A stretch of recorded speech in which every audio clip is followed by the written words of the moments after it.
Cheers. Thank you. Great to see a busy audience tonight. I'm just going to rattle through a project I've been doing for 8 years, and then I'm going to show a short film afterwards, which is about 10 minutes. Just bear with me while I rescue with this pesky PC. I'm just not used to it at all. Here we go. And then, there we go, perfect. And then I just need full screen.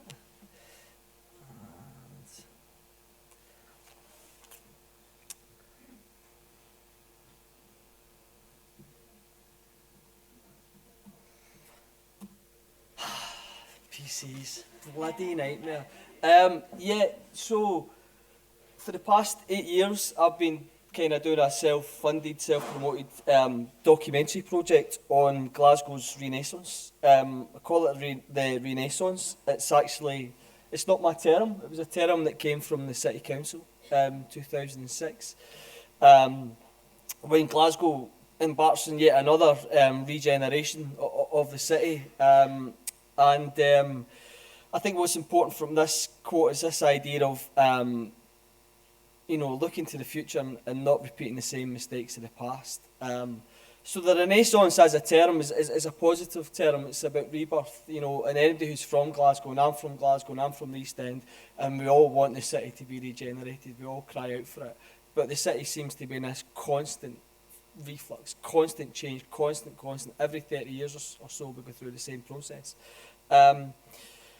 I started this project, first of all, in Kilmarnock.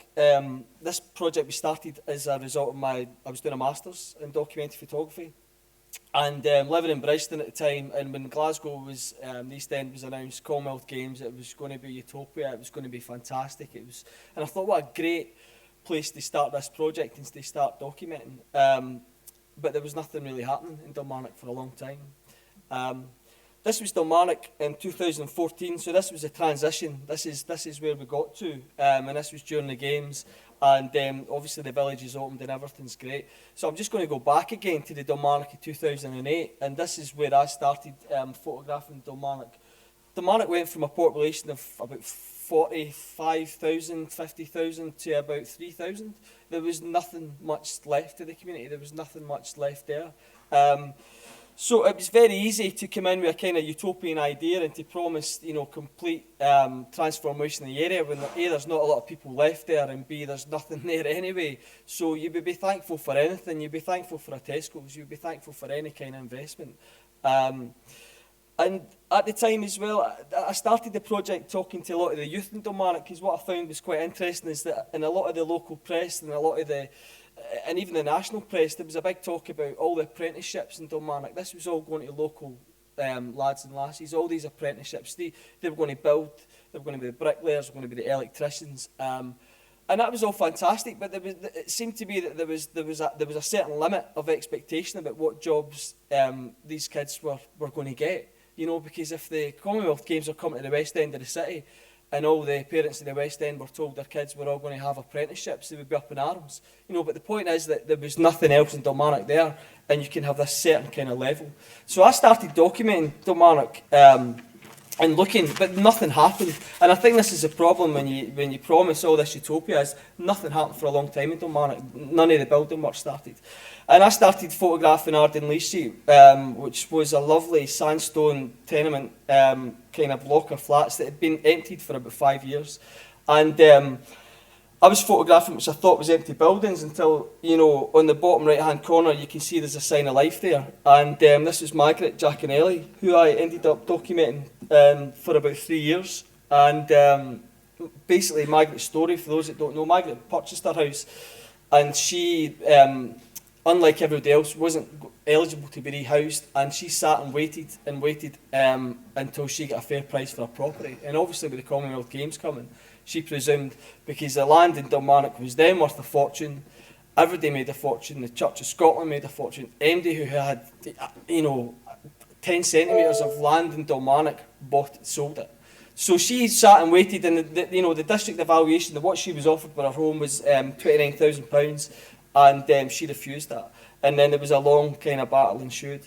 And I spent a lot of time with Kilmarnock, and I think Margaret's story's interesting because she kind of, you know, she represented what Kilmarnock was, and she ended up somebody who was kind of demonised by her own community as well, because nobody could stop this coming to Kilmarnock, you know. And we had people like Mr. Redmond, who was the local councillor area, saying, you know, somebody had to take it in the chin here. You know, you can't stop this progress. And I don't think Margaret or anyone else who questioned what development was happening to Kilmarnock was wanting to stop the games. We all knew the East End had to be regenerated. We all wanted change, but there was just something not quite right. And there's something, a wee message here. Battery power. I'm looking to ITs to see if they've got a wee plug. I'll just keep going through it. So basically, just to carry on with Margaret's story, the house went into lockdown, and it was a media circus for a week, and where she and her husband Jack and some of the family stayed in the house, and there was a lot of tension there. There was a lot of media, and ultimately Margaret was evicted from her house, and once she lost her house, that was it. There was no going back. You get the power supply, good man. I'll take a wee. Thank you. I don't even know if I've knocked it out or anything. But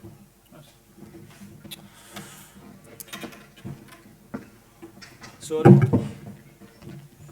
can get Viv back up to tell some jokes. I'm only joking. Won't be a second. I'll just kind of carry on, and hopefully we'll not get cut off. Basically, after Kilmarnock, then I realised that the whole city was changing. There was so many other areas in the city. When you start to look around and you start to see a lot of derelict housing schemes, that there was so much more that needed to be documented. This was the Oatlands, which is now gone completely. This is where the M74 kind of ring road system is feeding it now. And are we all right? Yeah, perfect. Basically, this was the disappearance of an entire community. No one lived in the Oatlands here, and it was the idea of what I do as well. As I should have said from the outset, this is what I try and do is I try and track down current and former residents who lived in these areas to rebuild the stories. This is not me sitting on Google and putting nice photographs together. The residents and people who lived there are key to this, because I never lived there. And this was an idea then of putting together short films and presentations to try and rebuild what the Oatlands was before, and what it was as a community and things that were going on there. And obviously, people who I spoke to, there's a lot of people from the Oatlands have been rehoused, and there's a new estate going there. There's a private-public partnership, so there was a lot of private houses, there was a lot of social houses, and everybody was being rehoused. And people who I spoke to, and this is a guy, Tony, who, you know, he wasn't criticising his new home at all. He loved his new home. It had all the mod cons. It was a fantastic place. But what had happened was there was no community. He just felt completely isolated. And when you look at where he lives, yeah, he's got a fantastic house, but he's also got a dual carriageway running right the way through. And there's no shops and there's no local amenities. And he just felt, you know, his story was, where did everybody go? You know, and I think there's this question of, again, which Glasgow's, you know, saying it's learning from the mistakes of the past, it's just dispersing whole communities across the city. And new housing's great, but what else are you going to put in with this new housing? So, enter the high-rise. What then I started documenting was there's a lot of high-rise blocks to be demolished, and this was the main part of the kind of project that the City Council had embarked on. It was the high-rise living was condemned, I think, in many ways. And it's like, you know, we've lost, after Red Road, we've now lost about 30% of all high-rise flats since 2006. And I just thought that's a massive kind of shift, and that's a massive failure as well. So it was the idea of looking at these high-rise flats and, you know, speaking to people who used to live in there, putting together a story, and ultimately trying to find out what was the turning point and why high-rise living, why they thought high-rise living had been demonised in certain parts of the city. And it was speaking to people who were either about to leave or who had been rehoused. And the biggest project that I then documented was Sight Hill. And, you know, Sight Hill, there's only 2 blocks left in Sight Hill now. Sight Hill's been going through this demolition process since 2008, when they first started being demolished. But in 2005, those buildings were declared not fit for purpose anymore. But they kind of waited for a long time. There was a kind of possible salvation of the Youth Olympics that Glasgow bidded for, with the idea that this would be another athletes' village that Sight Hill would go for, and this would be the transformation that Sight Hill would be. So again, we're relying on a mega sporting event to come in to solve the problems. inner city, going back to Dalmarnock, you know, and crucially again at Dalmarnock is that there's no proof anywhere that a mega sporting event is going to benefit the local population, there's nothing that states that. And I think again, you know, with City Hill, these buildings left in limbo, there's still people being housed in them.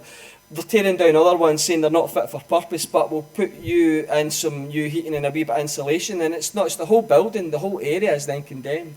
And I think it was been very difficult for the people who I spoke to, who were being shifted from flat to flat and being told that their house isn't fit for purpose and being demolished, but then being rehoused in exactly the same kind of type of flat in the same area with the same social conditions and the same conditions of the block. The idea as well with City Hill was that it was one of these regeneration areas, but if we didn't kind of push for the Youth Olympics, it was the idea that they would have to wait to 2032 before any work could start. Now we didn't get that, but the work has started and things have happened. But it's a very, very long process, and it was a long time there where there was no money to do this, and people are just being left in limbo. Nobody knows what's going on. No one knows what's going on. So again, it was spending a lot of time within these blocks, and the idea that I got access to these empty blocks and taking a lot of these kind of nice artistic pictures, but they were a wee bit boring and mundane if I didn't get to speak to residents. And half I would say about 3/4 of this project is going around and speaking to people and interviewing people and spending that time to kind of rebuild the high-rise flat in the areas themselves. So. Just check my time. I've got a timer on here. Oh, I'm doing all right. I'm whizzing through. Red Road, my God, Red Road last weekend it's pretty epic. I've been documenting Red Road for a long time. Kind of similar with City Hill. I mean, this was once home to 4,500 people. And when I started documenting it in the work I was doing, I was kind of, myself and a few other artists and photographers and people, there was a cultural project there to kind of to document high-rise living. And it was by GHA and Glasgow Life, and it was a big project. And basically, it was marking the end of high-rise living in Glasgow, with the idea that that box has been ticked, and now I think we can carry on with the process. But it felt very odd to me to work in a project that was really about a massive failure. But being a starving artist and kids to feed, I put my hand out and done some of the work. But fundamentally, I always had that question about why this project was going on, why there was so much interest in it, so much investment. And it was this idea of ticking that box about Red Road. And this project finished in 2012, And it was also the idea that Red Road had gone, and Red Road hadn't gone, it was still there. It was still there right up to the bitter end. And in many ways it's still there, but that's another era. So again, empty blocks of flats, a lot of time in these flats, but the idea of kind of rebuilding, going in reverse and speaking to people. And of course, all the residents had kind of moved away from Red Road, who'd initially lived there. What you were left with this kind of transient population of asylum seekers and refugees. Now, these were the last people to leave those blocks. And compared to the first people who moved in, Red Road, you've got to remember, was like anywhere high-rise living in Glasgow after the slum clearances. This was utopia. This was, underfloor heating that nobody could switch on, but it didn't matter. This was double glazing. This was an inside bathroom. This was mixer taps. This was huge. And to compare it to the kind of last people who were living in that, these people were, the buildings themselves, everybody knew there was demolition was pending. The last block there was only emptied in April, March this year, before the demolition. Now, they've had to live in that site for so many years. The building itself was disintegrating. Nobody's going to do any repairs on the building that's falling apart. Nobody wanted them. Now, this is before the kind of Syria, kind of latest news and the photographs of the dead children and things like that. No one in Glasgow had any time at all to house asylum seekers. Now, what was going to happen is this block was going to be emptied, and they were going to house them all in a former industrial estate in Balmore Road, old Scottish Water's old office. And then people in the area said we don't want asylum seekers coming. That was cancelled. And this was all part of the process of why Red Road took so long to empty as well. And to me, it was just a real sad existence. For the first people that moved in there to the last residents was a real kind of picture of Glasgow in the past 40 years and the way we treat people. And there was guys like Jamal, who I documented, who lived alone in one block for 8 months by himself.